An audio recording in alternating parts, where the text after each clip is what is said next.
గెలిపించి ఎమ్మెల్యే చేస్తే TRS party కష్టకాలంలో ఉన్నప్పుడు మనం అధికారం కోల్పోయి ఉన్నప్పుడు ఎప్పుడైతే మన నాయకుడికి చాలా ఎక్కువ మన అవసరం ఉంటుందో కరెక్ట్ గా అదే టైంలో నాయకుడిని వదిలేసి బయటికి వెళ్ళిపోవడం అన్నది తెలంగాణ ప్రజలు బాన్సువాడ ప్రజలు మరి పోచారం శ్రీనివాస్ రెడ్డి గారిని క్షమించరు అని చెప్పి నేను భావిస్తా ఉన్నాను. ఏం తక్కువ చేసినాం వారికి? బాన్సువాడలో స్వతంత్రం వచ్చినప్పటి నుంచి ఎన్నడూ రానటువంటి నిధులు మనం తెచ్చుకున్నాం. ఒక వరదలాగా నిధులు తెచ్చుకున్నాం.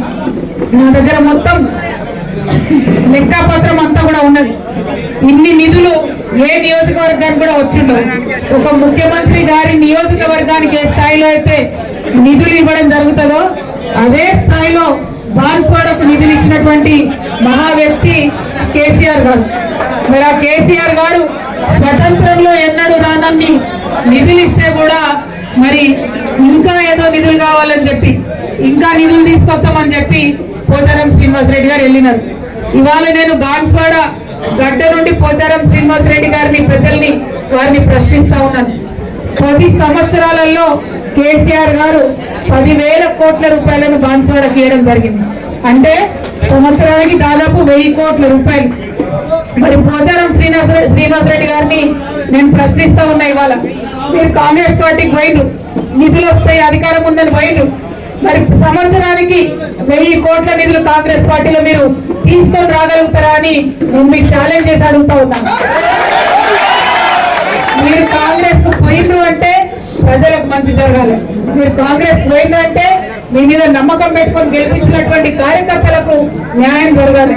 కానీ ఇవాళ మీరు ఎందుకోసం కాంగ్రెస్ పోయిందని బాన్సువాడ ప్రజలు ఆలోచనలో పడ్డారు. మీరు కాంగ్రెస్ పార్టీకి పోయి 6 నెలలు దాటిపోయింది. కానీ ఈ 6 నెలల్లో బాన్సువాడలో ఏమీ కూడా జరగలేదు. అంతకుముందు 30,000 కేసీఆర్ కిట్లు ఇచ్చుకున్నాం. మనం ఆడపిల్లలకు డెలివరీ అయితే 30,000 కేసీఆర్ కిట్లు ఇచ్చుకున్నాం. పోయిన 6 నెలలలో ఒక్కటంటే ఒక్క కేసీఆర్ కిట్ కూడా రాలే. మరి ప్రజలకే మొదలైనప్పుడు మీరెందుకు పార్టీ మారినట్టు అని చెప్పి ఇవాళ పోచారం శ్రీనివాస్ రెడ్డి గారిని మేము ప్రశ్నిస్తా ఉన్నాం. మీ అందరికీ తెలిసిందే బాన్సువాడ మున్సిపాలిటీకి కేసీఆర్ గారు 650 కోట్ల రూపాయలు ఇచ్చి అభివృద్ధి చేయడం జరిగింది. అట్లానే ఆనాడు పోచారం శ్రీనివాస్ రెడ్డి గారిని లక్ష్మీపుత్రుడుగా అభివర్ణించి రైతులకు రైతు బంధు పథకం పెట్టినాం కాబట్టి ఆ పని వారి చేతి మీదుగా జరుగుతూ ఉంది కాబట్టి వారికి అంత గౌరవం కేసీఆర్ గారు ఇవ్వడం జరిగింది. మరి వారి కోరిన మీదట ఆనాడు ఏం చేసినాం? మనం నస్రుల్లాబాద్ మండలం చేసుకున్నాం, చెందూరు మండలం చేసుకున్నాం, మోసరా మండలం చేసుకున్నాం, రుద్రూరు మండలం చేసుకున్నాం, పోతంగల్ మండలం చేసుకున్నాం. ఏం అడగలే కేసీఆర్ గారు. ఏదైతే చిన్న వినతి పత్రం పోచారం శ్రీనివాస్ రెడ్డి గారు ఇచ్చినా దాన్ని ఇమ్మీడియట్ గా శాంక్షన్ చేసి ఇచ్చారు. ఎందుకోసం?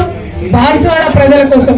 మరి వాళ్ళ ఆ ప్రజలకు పనికి రాకుండా మీరు పార్టీ మారడం ఎందుకని మేమందరం కూడా మిమ్మల్ని ప్రశ్నిస్తా ఉన్నాం. అదేవిధంగా మీకు తెలుసు పరిపాలనలో అనేకమైన కార్యక్రమాలు మనం చేసుకున్నాం. పోచారం శ్రీనివాస్ రెడ్డి గారు మరి ఒక టెంపుల్ కడితే, గుడి కడితే దాన్ని ఎండోమెంట్ నుంచి 66 ఎకరాలు జీవో ద్వారా గుడికి కూడా వారికి ఇవ్వడం జరిగింది.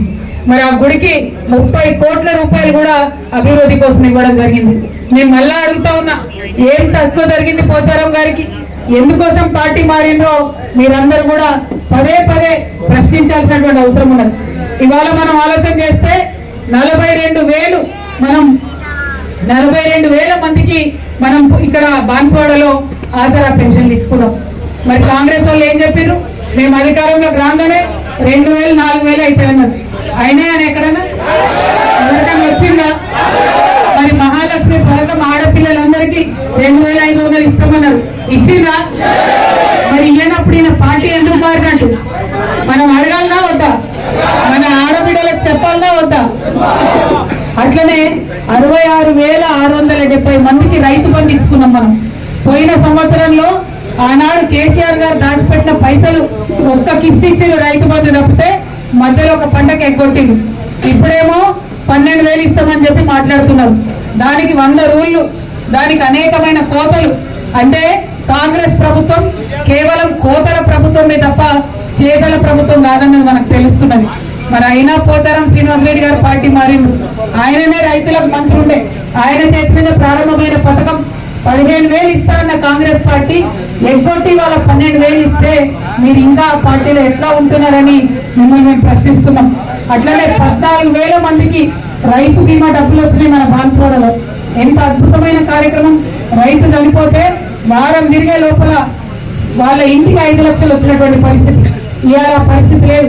నెల గడిచిపోతున్నా అడిగేటటువంటి దిక్కు లేదు. మరి అదేవిధంగా గొర్రెల పంపిణీ 7,500 మందికి వేసుకున్నాం.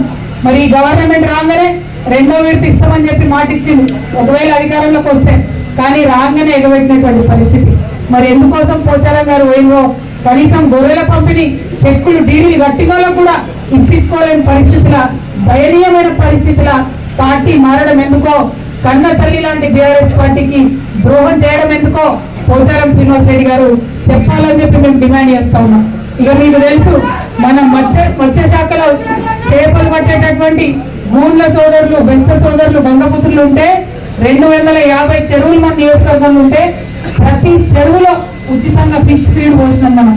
ఇవాళ పోసిన వాళ్ళు మొన్న తూతూ మంత్రంగా 20% చెరువులలో కూడా కనీసం ఫీడ్ పోయినటువంటి పరిస్థితి ఉన్నది. మరి ఎందుకున్నారు ఆ పార్టీలో పోచారం శ్రీనివాసరెడ్డి గారే ఆలోచన చేసుకోవాలి. అదేవిధంగా మరి 11,000 డబుల్ బెడ్రూమ్ ఇల్లు మనం బాన్స్వాడకి ఇచ్చుకోవడం జరిగింది. 1 కాదు 2 కాదు 11,000 డబుల్ బెడ్రూమ్ ఇల్లు మనం బాన్స్వాడకి ఇచ్చుకోవడం జరిగింది.